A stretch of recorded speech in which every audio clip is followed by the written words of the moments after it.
Okay. This is a brilliant example of a great idea.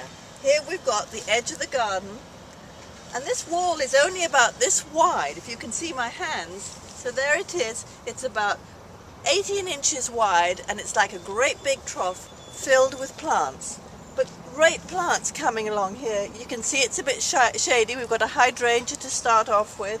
Cyclamen's not going to last very long, but the ferns are going to be here all year.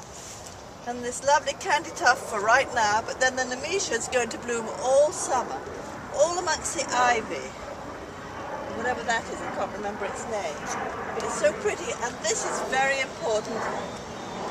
This is the Arboretum's best grower for Dallas for the year. It's this wonderful diamond frost, and it just blooms sun, shade all year. Don't overwater it.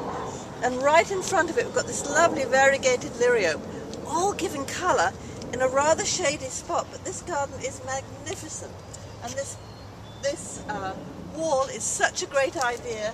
And it's Easter time, so look down there and you can see the Easter lilies that are blooming. No, they're not going to be there all year, but just the occasional splash of exotica is very English and great fun for you to do. Gives a real power effect, particularly if you're about to have a wedding in your house or friends round and you want to impress them. Just put a pot of something good in. That's very English and very much done in the English country house to impress their friends. I noticed something with these English gardens, that they don't have a lot of props that you find in the garden center, little gnomes and things like that. Is that something the English don't do? I think you're right, Judy. Well, they do sometimes, but basically, no, we don't do that. We don't do exterior design when someone comes in and rolls out a new landscape. We grow things, and we love our plants, and we love varieties of greenness, and growing is what gardening is about. Growing things, getting your hand in the dirt, and really taking a personal interest in what you're growing. I can see in this wall they've got the columbine growing here. That's a bit of a cheat, but you could still put in the Texas columbine and that would come back every year. And this lamium is a wonderful plant, and as are these holly ferns. We want plants that are going to come back every year, so you only have a few plants that you have to put in this wall to make it always look spectacular, and I can promise you it does. So the plants are what is the highlight in an English garden, not all the little plastic figurines. And absolutely right. Although the pink, what are they? Flamingos. Flamingos. Oh, those are very Texas. But I love that little chair up there. And can you see on the pathway going up? Yes. I think that's very English. You have to be able to sit in your garden and enjoy it and dream of all the things and imagine all the things you're going to do. Takes us through August. Yeah, yes. This is gorgeous. It is, isn't it? And I love this Japanese fringe plant. I think that's a great plant for Texas. You know, it has a little pink fringe on it, and very easy to grow. Grows well in shade or sun. And this is very English and very good for its blue-green colour. Artemis comes from Powys Castle in Wales, and just keeps on growing and growing and growing. You're always having to cut it back. But is that where that plant originates from, Wales? Yes, it certainly does. Oh. Another English experiment. Yeah.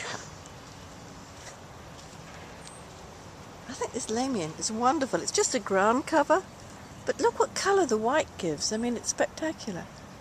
And do look back again up the way. The colours seem to come out more from down here.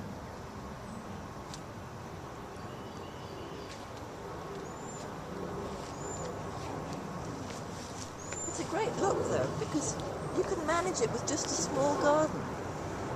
Oh yeah, this is not a very large area, but it's a big statement. Yeah. And I think it's a sharing statement. You know, your neighbours can enjoy it. And you don't have to bend over. No, that's good. This is waist high. It's very easy to maintain.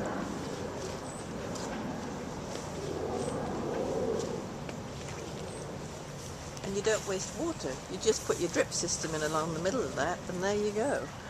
Exactly. Because they do have a very steep yard here. Well, yes, where they you do. can, they've done ground cover up there. They made a very dramatic statement. If you look at this garden any time of year, it's going to look wonderful. I mean, in the summertime, they've got sort of great, sort of, I don't know, later on there'll be geraniums here, or things that have colour for the time of year. Zinnias in August. It doesn't take very many just to brighten up the whole length of the bed, which is what's useful. And you know, you're always going to have this, whatever I said, frost. And there's so many little interesting plants. Yeah. They're not all the same. They're all different. Well, that is very English. And you see, here's the Johnny Jump Ups. Must be just about the end of the season for them, but they've been there since late fall.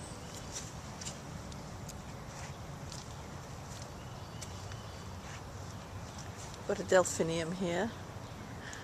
I've never had much luck with delphinium, but I do think you need to grow them from the beginning for them to be strong.